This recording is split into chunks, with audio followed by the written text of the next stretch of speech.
sobat sehat sekalian, rekan-rekan sebangsa dan setanah air, dari Sabang sampai Merauke, dari Pulau Miangas sampai Pulau Rote.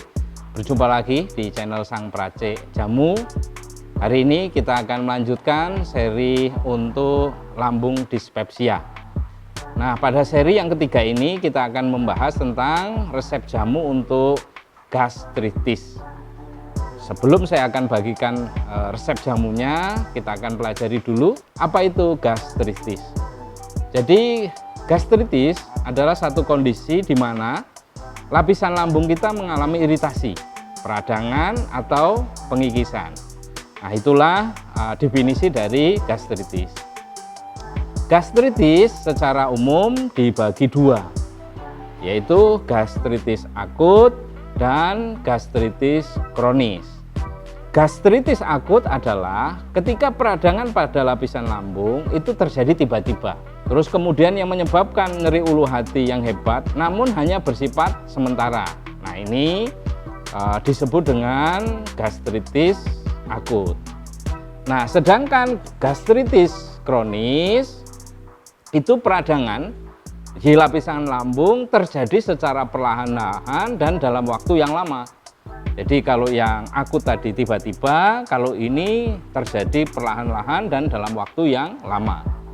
Nyeri yang ditimbulkan oleh gastritis kronis ini merupakan nyeri yang lebih ringan dibandingkan dengan gastritis akut. Namun terjadi dalam waktu yang lebih lama dan munculnya lebih sering.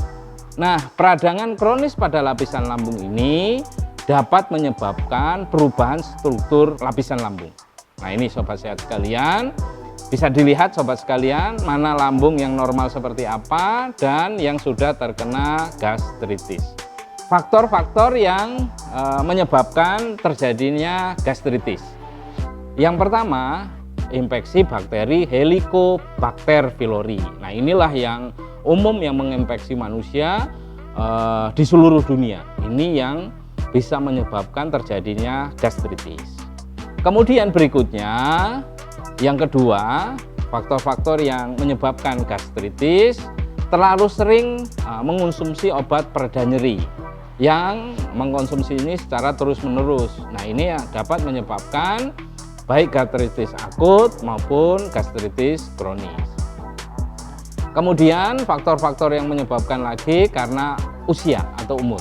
Jadi semakin bertambah umur, lapisan perut itu cenderung semakin menipis seiring bertambahnya usia. Karena orang tua lebih memungkinkan untuk terserang infeksi pylori ini, atau bahkan ada gangguan autoimun yang terjadi sehingga lapisan lambung kita bermasalah. Kemudian berikutnya konsumsi alkohol. Nah, ini konsumsi alkohol. Jadi alkohol itu bisa mengiritasi atau mengikis lapisan lambung kita. Sehingga sobat-sobat sekalian yang mungkin selama ini masih menyukai alkohol, ini perlu menjadi catatan karena memang alkohol bisa mengiritasi lambung kita. Berikutnya itu stres. Jadi stres ini bisa mengakibatkan terjadinya gastritis. Jadi stres yang dipicu oleh operasi besar atau cedera atau infeksi berat itu dapat menyebabkan gastritis akut. Kemudian berikutnya faktor-faktor yang dapat menyebabkan terjadi gastritis adalah adanya autoimun. Ada gangguan autoimun seperti penyakit Hashimoto atau diabetes tingkat 1. Nah, ini juga bisa menyebabkan gastritis. Gastritis dapat juga berkaitan dengan kondisi medis lain seperti HIV/AIDS atau penyakit Crohn atau infeksi parasit. Nah, itu sobat-sobat sekalian, faktor-faktor yang bisa menyebabkan terjadinya gastritis. Kemudian gejalanya seperti apa sih, Pak? Jadi gejalanya yang pertama nyeri yang terasa panas dan perih di perut bagian ulu hati. Nah, ini umum yang terjadi ketika kita terkena gastritis. Kemudian perut mudah kembung atau perutnya sering kembung. Nah, ini sobat-sobat sekalian, ketika ada tanda-tanda ini ya segera periksakan dokter apakah memang betul sobat-sobat sekalian terkena gastritis. Kemudian cegukan dan bersendawa ya, cegukan ya, mudah bercegukan dan sendawa. Kemudian mual, muntah, dan hilang nafsu makan. Jadi perut terasa, kalau bahasa sehari-hari apa ya, begah gitu ya. Jadi sebetulnya kosong tapi kita enggan untuk makan. Atau ketika makan itu cepat merasa kenyang. Nah inilah tanda-tanda kita sudah terkena gastritis. Kemudian semakin parah ya, gastritis semakin parah itu ketika kita buang air besar atau BAB itu tinja berwarna hitam, bahkan ada darahnya. Berikutnya ketika sudah semakin parah itu sampai ke muntah darah ya, muntahan kita ada darahnya, kemudian sakit perut yang hebat dan ada gangguan dalam saluran cerna. Terus kemudian komplikasi. Kalau gastritis yang kita derita kita biarkan, apa saja nih komplikasinya? Yang pertama akan jadi tukak lambung. Kalau gastritis itu masih peradangan, lama-lama berubah menjadi tukak lambung. Terus kemudian komplikasi berikutnya pendarahan di dalam lambung. Jadi lambung kita akan mengalami blooding. Terus yang terakhir komplikasinya bisa menyebabkan kanker lambung. Nah oleh karena itu sobat-sobat saya sekalian, manakala ada persoalan di lambung ya segera periksakan. Setelah itu kalau sobat-sobat sekalian mantap ingin minum atau mengobatinya lewat jamu, tetapi pastikan dulu bahwa sobat sekalian itu betul terkena gastritis. Berikutnya setelah komplikasi, siapa saja yang berisiko terkena gastritis? Yang pertama itu konsumsi makanan dengan kadar pengawet dan garam yang berlebihan. Nah ini sobat-sobat sekalian, jadi yang suka makanan-makanan pengawet dan garam yang berlebihan ini berpotensi untuk terkena gastritis. Nanti di akhir seri dispepsia lambung ini kami akan sampaikan apa saja makanan pantangan untuk penderita dispepsia lambung dan apa saja makanan yang dianjurkan untuk penderita dispepsia lambung ini. Karena banyak sekali yang memang harus dihindari sementara untuk para penderita lambung dan dispepsia. Berikutnya, faktor risiko yang bisa terkena gastritis itu adalah berlebihnya konsumsi makanan berlemak atau berminyak. Jadi sering sekali konsumsi makanan yang berlemak atau berminyak. Kenapa sobat-sobat saya sekalian? Karena memang makanan berlemak sekali lagi dan berminyak itu sulit sekali diurai di lambung kita. Jadi lama, proses penguraiannya lama. Jadi kalau ini hasil riset ya, kalau makanan biasa itu 2-3 jam itu bisa dicerna oleh lambung kita. Sedangkan makanan berlemak lebih dari itu. Bahkan ada riset yang saya baca bisa 5 jam lebih berada di lambung kita. Nah inilah yang memperberat kerja lambung kita sehingga kita bisa terkena gastritis.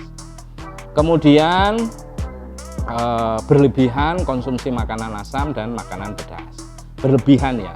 Jadi kalau sesekali boleh lah. Jadi kalau yang berlebihan ini, jadi sesuatu yang berlebihan apapun mungkin tidak baik sobat sehat sekalian. Kemudian apalagi konsumsi alkohol dalam jangka panjang. Nah ini buat yang penggemar minum alkohol, kalau Anda tidak menjaga lambung, ini paling terkecil kena gastritis. Jadi alkohol dalam banyak riset bahkan bisa menimbulkan kanker lambung. Kemudian faktor risiko yang bisa menyebabkan orang terkena gastritis itu kondisi medis tertentu. Ya, kondisi medis tertentu yang bisa menyebabkan sistem kekebalan tubuh kita menurun. Ya, jadi kondisi medis tertentu yang menyebabkan kondisi kekebalan kita menurun. Kemudian faktor risiko yang bisa terkena gastritis adalah penggunaan obat-obat terlarang ya seperti narkoba dan zat-zat berbahaya lainnya. Ya, ini bisa menyebabkan orang terkena gastritis. Nah, sekarang resep jamunya ya. Tadi pengetahuannya sudah, apa itu gastritis, gejalanya apa, terus kemudian faktor risikonya apa. Sekarang resep jamunya. Nah, resep jamu untuk gastritis ini bertujuan untuk yang pertama mengobati radang lambungnya ya, gastritisnya itu. Kemudian yang kedua mengurangi atau menghambat produksi asam lambung. Ya, jelas kalau kita terkena gastritis itu asam lambung meningkat. Dan yang terakhir resep jamu ini untuk melawan infeksi bakteri. Sehingga kalau sobat sekalian terkena gastritis karena infeksi bakteri, jamu ini bisa untuk mengatasinya. Nah, resep ini untuk penderita yang ringan. Ya, sekali lagi, yang tidak ada komplikasi penyakit lain dan sudah melalui pemeriksaan rumah sakit atau dokter bahwa sobat sehat sekalian terkena gastritis. Jadi jangan mengira-ngira sendiri ya. Nah, setelah melalui pemeriksaan terus kemudian betul bahwa sobat sehat sekalian terkena gastritis, nah baru silakan membuat jamu yang nanti akan kami berikan. Kalau ada komplikasi atau mungkin agak berat, sobat sekalian tetap ingin minum jamu, silakan datang ke Merapi Pharma. Nanti kami akan racikan sesuai dengan kondisi sobat sekalian, sesuai dengan pemeriksaan hasil dari rumah sakit atau dokter. Sekarang resep jamunya. Nah, resep jamunya ini ada 5 bahan yang saya sampaikan, ada 5. Yang pertama menggunakan daun pepaya ya, nama latinnya Carica pepaya. Nama bahannya Caricaea pepaya folium sebanyak 50 gram. Kemudian yang kedua kencur Kaempferia galanga. Nama bahannya atau nama simplicianya Kaempferia rhizoma sebanyak 50 gram. Kemudian temu ireng Curcuma aeruginosa. Nama latin bahannya atau nama simplicianya adalah Curcuma aeruginosa rhizoma sebanyak 60 gram. Kemudian sambiloto Andrographis paniculata. Nama simplicia bahannya atau nama bahannya adalah Andrographis herba karena seluruh bahan yang digunakan sebanyak 50 gram. Kemudian yang terakhir kunyit Curcuma domestica. Nama simplicia bahannya itu Curcuma domesticae rhizoma sebanyak 50 gram. Nah, pohon-pohonnya, bahan-bahannya seperti apa, kami sampaikan gambarnya, pohonnya, sehingga sobat sehat sekalian paham, tidak salah bahan ya ketika meracik, karena kami betul-betul ingin sobat sehat sekalian memang bisa membuat sendiri, mempraktikkan sendiri di rumah, sehingga gastritis yang sobat sehat alami bisa tuntas atau bisa sembuh.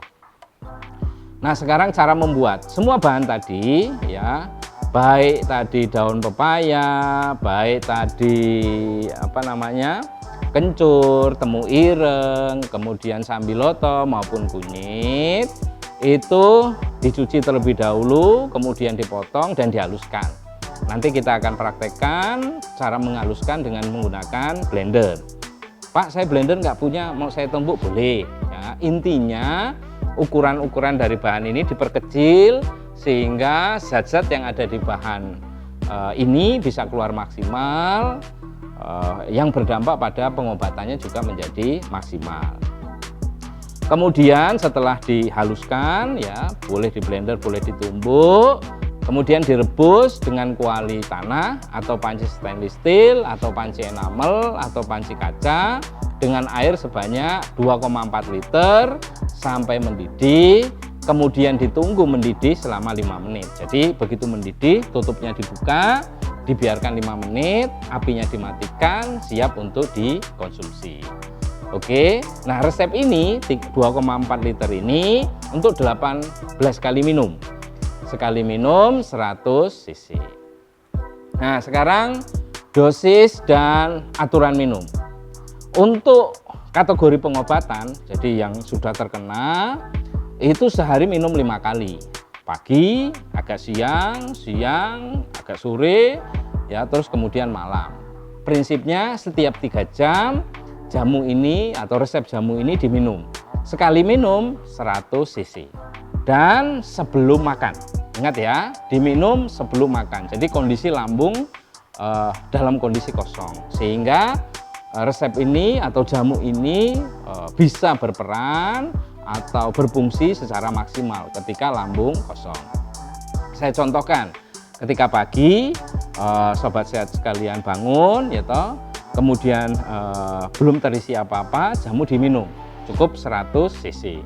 Terus kemudian 1 jam kemudian sobat sekalian bisa sarapan atau bisa diisi makanan lain. Setelah itu dibiarkan lagi kosong, nanti 3 jam dari minum yang pertama, minum lagi 100 cc. Terus sampai sehari 5 kali. Nah, biasanya pengalaman kami, orang yang gastritis ini seminggu rata-rata bisa sembuh. Jadi hanya 2 kali, kan? Tidak susah toh sobat sehat sekalian, hanya 2 kali membuat jamu gastritis yang kita derita berbulan-bulan, bahkan mungkin ada yang bertahun-tahun, mudah-mudahan bisa sembuh. Terus kemudian untuk dosis pencegahan, Pak, saya itu kadang-kadang sakit, kadang-kadang enggak. Nah, kalau yang kadang-kadang bolehlah sehari minum 2 kali, pagi ketika belum terisi apa-apa dan malam sebelum menjelang tidur. Tetapi jarak antara makan dan minum, misalnya makan malam jam 7, tidurnya jam 9, ya kira-kira minum jam setengah 9 lah. Paling dekat dari makan kita itu 1 jam, syukur-syukur bisa 2 jam, karena memang posisi lambung kosong, jamu ini akan bekerja secara maksimal. Sama, sekali minum 100 cc. Nah, itu tadi sobat-sobat sehat sekalian, resep jamunya kami sudah sampaikan, apa itu gastritis, kemudian bagaimana gejalanya, siapa saja yang terkena faktor risiko orang yang terkena gastritis ini, kemudian resep jamunya juga sudah kami berikan, tanamannya seperti apa, bahannya seperti apa, dan sekarang kita akan praktekkan bagaimana cara merebusnya. Ikuti terus channel Sang Peracik, mudah-mudahan sobat sehat sekalian bisa mempraktekkan sendiri di rumah.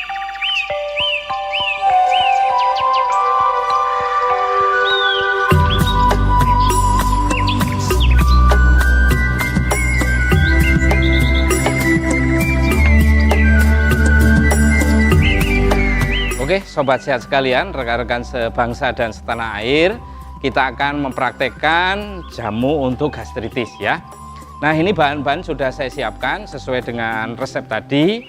Yang pertama ada daun pepaya, ini sudah kami timbang seberat berapa? 50 gram. Kemudian berikutnya ada kencur. Kencur 50 gram. Kemudian berikutnya ada apa? Temu ireng. Temu ireng 60 gram. Kemudian sambiloto. Nah, sambiloto itu yang disampaikan 50 gram adalah sambiloto untuk sambiloto yang bahan basah. Kalau ini saya menggunakan bahan kering sebanyak 20 gram. Sehingga kalau yang kering 20 gram, yang basah 50 gram. Dan terakhir menggunakan kunyit itu 50 gram. Nah, prinsipnya semua bahan ini kita haluskan atau kita lembutkan agar semua zat yang terkandung di bahan ini bisa keluar maksimal. Oke, untuk daun pepaya kita kecilkan dulu ukurannya. Ya, kita kecilkan ukurannya. Oh ya, sobat sehat sekalian, mungkin bertanya, Pak, daun pepaya yang bagian mana? Yang atas atau yang bawah? Nah, daun pepaya yang cukup kandungan kimia aktifnya adalah yang bawah, karena dia cenderung lebih tua, tetapi yang tidak kering. Jadi yang paling bawah itu yang sudah cukup umur tetapi yang tidak kering ya. Kalau yang sudah kering berarti sudah ketuaan. Dari daun yang segar, yang bagian bawah. Oke ya, sobat sehat sekalian. Sekarang kita potong-potong dulu supaya mudah untuk di blender. Ya, kita kecilkan ukurannya. Kita kecilkan ukurannya. Oke. Sudah. Terus kita masukkan di dalam blender.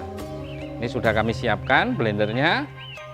Ya, kita masukkan di dalam blender. Oke. Oke. Terus kemudian berikutnya apa sobat sehat sekalian? Temu ireng atau kencur ya. Kencur kita kecilkan ukurannya lagi, kita buka.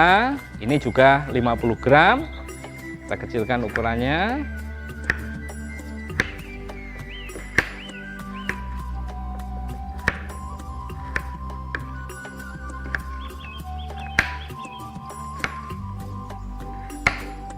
Nah, kita masukkan lagi dalam blender. Terus berikutnya temu ireng ya, temu ireng kita kecilkan ukurannya lagi.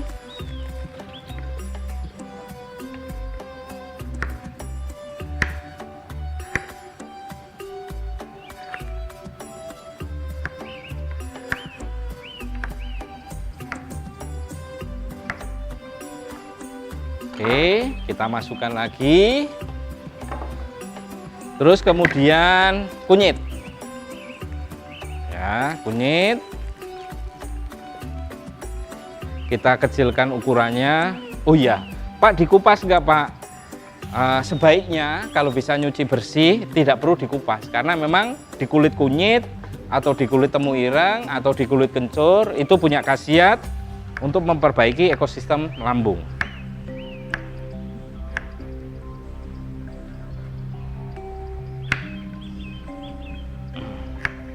Oke, kita masukkan kunyitnya. Terus kemudian terakhir sambiloto. Ya, ini juga sudah ditimbang. Ini sebanyak 20 gram. Oke, kita masukkan sambilotonya.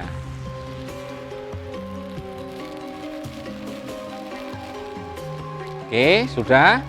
Terus kemudian kita beri air. Tadi kan air yang untuk merebus 2,4 liter. Nah, yang 400 cc atau 400 ml kita gunakan untuk memblender ini. Oke ya, saya siapkan airnya. Ini kita siapkan airnya 400 cc.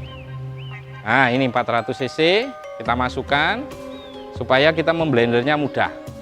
Kita tutup, kita blender.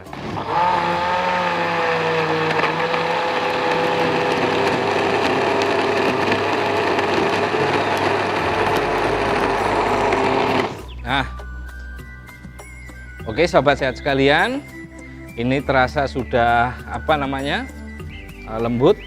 Oke, kita aduk dulu.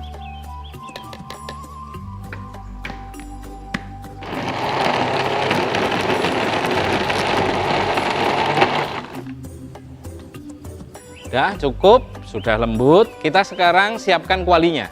Nah, kalau sobat sehat sekalian di rumah tidak punya kuali, bisa menggunakan panci stainless steel atau panci enamel atau panci kaca ya. Tadi takaran airnya 2,4, 4 sudah kita gunakan untuk kita campurkan di blender. Sekarang yang kita siapkan adalah 2 liter, sehingga total airnya 2,4 liter.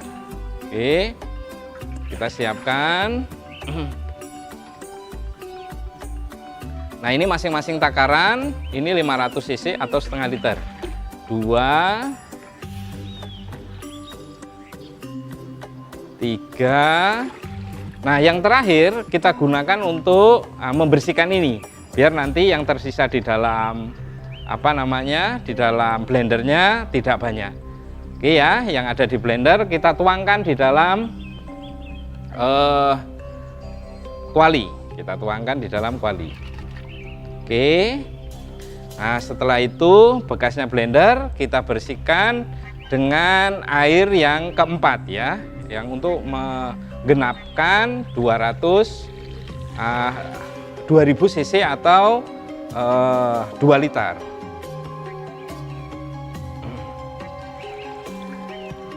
Nah, ini sudah, semua bahan sudah kita blender, kita haluskan.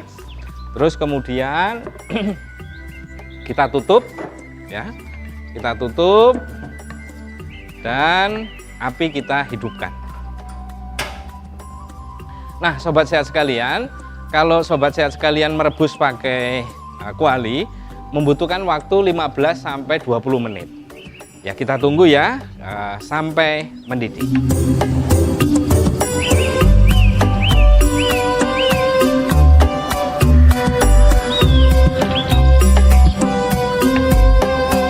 Sobat sehat sekalian, sudah 20 menit. Kita lihat apakah sudah mendidih.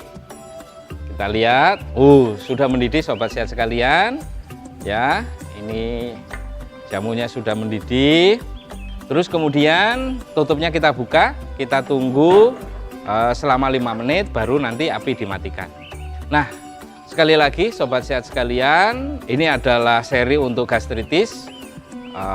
Penyakitnya seperti apa tadi sudah kami sampaikan, terus gejalanya, faktor risikonya, dan untuk resep jamunya, bahan-bahannya seperti apa sudah kami sampaikan. Mudah-mudahan sobat sehat sekalian bisa mempraktekkan di rumah. Dan catatan untuk sobat sehat sekalian, ini untuk resep ini untuk penderita gastritis ringan. Kalau sobat sehat sekalian mengalami komplikasi, ada penyakit lain atau berat begitu, silahkan datang ke Merapi Pharma. Nanti di sini bisa diracikan sesuai dengan kondisi kesehatan sobat sehat sekalian. Jadi sementara memang Merapi Pharma yang khusus untuk yang bisa meracikan itu tidak ada, di luar Jogja tidak ada, hanya satu yang ada di Jogja. Baik sobat sehat sekalian, sudah 5 menit, sekarang api kita matikan. Oke, kita siapkan gelas ya dan saringan. Berapa? Kita ambil 100 cc. Ya, kita ambil. Oke, saya letakkan. Wah, baunya aja segar sobat sehat sekalian. Ya. Oke, ampasnya kita masukkan lagi. Karena ingat, setiap 12 jam jamu ini harus dipanasi. Ya, supaya tidak basi.